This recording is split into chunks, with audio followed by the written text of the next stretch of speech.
Hello दोस्तों।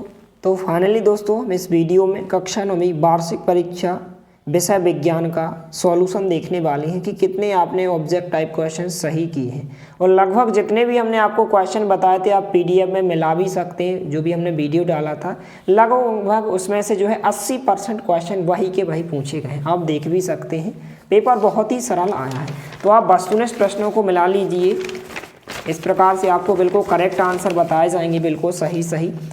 यहाँ पर प्रश्न क्रमांक 1 है, सही विकल्प चुनकर लिखिए। पहला प्रश्न है, सर्वाधिक संपीड़ितता का गुण पदार्थ की कौन सी अवस्था में पाया जाता है? तो गैस में पाया जाता है। 7 नंबर का विकल्प इसका राइट आंसर होगा। दूसरा प्रश्न है, दूध एक प्रकार का विलयन है। तो दूध जो होता है कोलाइडी विलयन होता है। 12 नंबर का ऑप्शन इसका राइट आंसर होगा। तीसरा प्रश्न है, रासायनिक परिवर्तन का उदाहरण है। तो इसका जो राइट आंसर होगा 12 नंबर का ऑप्शन लोहे में जंग लगना, इसका राइट आंसर होगा। चौथा प्रश्न है, नारियल के रेशे किस ऊतक के बने होते हैं? तो यहाँ पर जो बने होते हैं स्क्लेरोक्राइमा के बने होते हैं। यहाँ पर 7 नंबर का ऑप्शन इसका राइट आंसर होगा। इसके बाद पांचवा, सामान्यतः जी जो गुरुत्वीय त्वरण का मान होता है 9.8 मीटर सेकेंड स्क्वायर होता है। 7 नंबर का ऑप्शन इसका राइट आंसर होगा। इसके बाद छठवां विकल्प है, मछली पालन किससे संबंधित होता है? तो यह जो होता है मछली उत्पादन से होता है। 12 नंबर का ऑप्शन राइट आंसर होगा। तो इस प्रकार से आपके विकल्प हो जाएंगे। इसके बाद इंग्लिश मीडियम के जितने भी छात्र हैं कुछ इस प्रकार से इंग्लिश मीडियम में भी दिया गया है।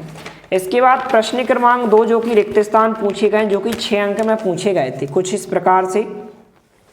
पहला है, पदार्थ के ठोस अवस्था से सीधे गैस अवस्था में बदलने को क्या कहते हैं? तो इसे ऊर्ध्वपातन कहते हैं। जो पीतल होता है यह किसका मिश्र धातु होता है? तांबे तथा जस्ते की मिश्र धातु होती है। तांबे और जस्ते से मिलकर बनता है। तो यहाँ पर तांबे और जस्ते आपको लिखना था। तीसरा खाली स्थान है, मानव में अस्थियों से मांसपेशियों को जोड़ने वाले ऊतक को कहा जाता है। तो इसे रेशेदार ऊतक कहा जाता है। तीसरे का आंसर रेशेदार ऊतक होगा। चौथा है, गति के प्रथम नियम का नियम भी कहते हैं। तो इसे जड़त्व का नियम भी कहते हैं। चौथे खाली स्थान में आपको जड़त्व लिखना था। पांचवा है, 1 किलो जूल जो होता है कितने जूल के बराबर होता है? तो 3.6 × 10⁵ की घात के बराबर होता है। वायु में ध्वनि की चाल तो कितनी होती है? 343 मीटर प्रति सेकेंड होती है। 343 लास्ट का आंसर होगा। तो इस प्रकार से रिक्त स्थान हो जाएंगे। इसके बाद प्रश्न क्रमांक 3 सत्य लिखिए। पहला प्रश्न है, जल का क्वथनांक 373 केल्विन होता है। बिल्कुल कथन आपका सत्य होगा। दूसरा है, ठोस कार्बन डाइऑक्साइड को शुष्क बर्फ भी कहा जाता है। तो यह भी आपका सत्य होगा। तीसरा है, परमाणु के नाभिक पर धनावेश होता है। तो यह कथन आपका बिल्कुल सत्य होगा। चौथा है, हृदय की पेशियों को ऐच्छिक पेशियां भी कहा जाता है। यह कथन आपका क्या होगा? असत्य होगा। पांचवा है, 1 किलोवाट घंटा 1 यूनिट के बराबर होता है। तो बिल्कुल सत्य होगा। केंचुओं का प्रयोग वर्मी कंपोस्ट में होता है। तो बिल्कुल सत्य होगा। इस प्रकार से आंसर हो जाएंगे आपके सत्य। इसके बाद सही जोड़ियां प्रश्न क्रमांक 4 में पूछी गई थी। यहाँ पर आप देख सकते हैं, इनके आंसर को आप मिला लीजिए। पहला है, बर्फ का गलनांक। तो बर्फ का गलनांक 0 डिग्री सेल्सियस होता है। आपको 6वें ऑप्शन से मिलाना है। दूसरा है, जल का सूत्र। तो जल का सूत्र H2O होता है। आपको 4थे नंबर से मिलाना है। वसा का संग्रहण। तो वसा का संग्रहण कहाँ होता है? वसामय ऊतक में होता है। दूसरे ऑप्शन से आपको मिलाना है तीसरे की सही जोड़ी। चौथा है, आर्किमिडीज का सिद्धांत। तो यह जो होता है यह उत्प्लावन बल के आधारित पर होता है, इसके आधारित पर होता है। तो चौथे का आंसर आप मिलाएंगे पहले ऑप्शन पर। पांचवा है, कार का सूत्र होता है बल गुणित विस्थापन। 5वें की सही जोड़ी आप 7वें नंबर से मिलाएंगे। न्यूट्रॉन। तो न्यूट्रॉन की खोज जेम्स चैडविक ने की थी। तो 6वें की सही जोड़ी आप 5वें ऑप्शन से मिलाएंगे। इस प्रकार से आंसर हो जाएंगे इनका, आप स्क्रीनशॉट ले सकते हैं। इसके बाद प्रश्न क्रमांक 5, एक शब्द या एक वाक्य में उत्तर दीजिए। पहला प्रश्न है, दूध से क्रीम को किस विधि द्वारा पृथक किया जाता है? तो इमल्सन विधि द्वारा। दूसरा प्रश्न है, पौधों में भोजन का परिवहन कौन से ऊतक द्वारा होता है? तो फ्लोएम द्वारा होता है। त्वरण का SI मात्रक लिखिए। तो मीटर प्रति सेकेंड स्क्वायर होता है। गुरुत्वाकर्षण का सार्वत्रिक नियम किसने दिया था? तो न्यूटन ने दिया था। इसके बाद किसी वस्तु की गतिज ऊर्जा के लिए व्यंजक क्या होता है? KE काइनेटिक एनर्जी बराबर होता है 1/2 mv² होता है।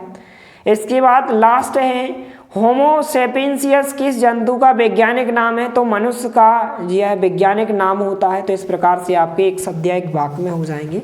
आप मिला लीजिए आपने कितने सही किए हैं। और जो भी विद्यार्थी कक्षा 9वीं में अभी पढ़ रहे हैं और जिनके पेपर अच्छे जाएंगे वह हमारे चैनल के साथ जुड़ जाइए, क्योंकि इस चैनल के माध्यम से आपको हर एक विषय की अच्छे से तैयारी करवाई जाएगी। जो आपके कठिन विषय हैं जैसे इंग्लिश, विज्ञान और गणित की अच्छे से तैयारी करवाई जा सकती है। तो आप चैनल के साथ जुड़ जाइए। इसके बाद जितने भी हमने आपको क्वेश्चन बताए थे, जैसे पदार्थ को परिभाषित कीजिए, पदार्थ की परिभाषा इस क्वेश्चन से पूछी गई है। यहाँ से हमने आपको बताया था कि तत्व और यौगिक को परिभाषित कीजिए या भौतिक और रासायनिक परिवर्तन, इस क्वेश्चन भी आया है। परमाणु और अणु में हमने आपको बताया था कि इस क्वेश्चन को तैयार करना, द्रव्यमान संरक्षण का नियम भी हमने आपको टिक लगवाया था। और यहाँ से हमने आपको बताया था कि माइटोकॉन्ड्रिया को कोशिका का बिजली घर क्यों कहते हैं, लाइसोसोम को आत्मघाती थैली क्यों कहते हैं, दोनों क्वेश्चन पूछे गए हैं। यहाँ से हमने आपको बताया था कि तंत्रिका ऊतक या न्यूरॉन का नामांक चित्र या रेखित और अरेखित पेशी में, इसको यह क्वेश्चन भी आपसे बन गया होगा जिन विद्यार्थियों ने पढ़ा होगा। इसके बाद यहाँ से जो है आप प्रश्न क्रमांक 12 देख सकते हैं कि बस के अचानक रुकने पर आगे की ओर झुक जाती हैं क्यों, यह क्वेश्चन भी हमने आपको टिक लगवाया था। द्रव्यमान और भार में आपको टिक लगवाया था। इसके बाद यहाँ से जो है हमने आपको अनुप्रस्थ और अनुदैर्ध्य तरंगों में अंतर आपको बताया था कि इसको तैयार करना है। इसके बाद हमने आपको बताया था मिश्रित खेती, समस्थानिक और संभारक में आपको बताया था कि इसके अंतर तैयार करना है। लगभग सभी क्वेश्चन पूछे गए, एक आध दो क्वेश्चन जो है आगे पीछे हो सकते हैं। हमने आपसे कहा था कि दूरी और विस्थापन में, चाल और वेग में अंतर तैयार करना है। इसके बाद यहाँ से जो है जंतु कोशिका या पादप कोशिका नामांक के चित्र हमने आपको बताया था, या फिर आप जंतु कोशिका पादप कोशिका में, इसको भी हमने टिक लगवाया था। तो लगभग जो आपका 75 अंक का पेपर आया है, इसमें से लगभग हमने आपको इतने क्वेश्चन बताए कि आपका 60 मिनिमम 60 प्लस अंक आपके आराम से आ जाएंगे। तो इस प्रकार से आपका सॉल्यूशन हो जाएगा।